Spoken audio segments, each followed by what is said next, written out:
So, ayan. Pinalitan na ng gasket.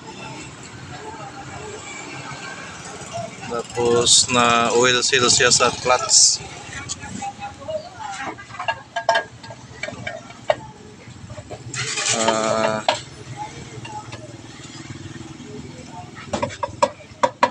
Yan, pinalitan na yung oil seal ng clutch, tapos yung gasket, dahil malakas na yung tagas doon sa may ano niya, sa taas yung sa clutch. Ano tawag dito? Yan.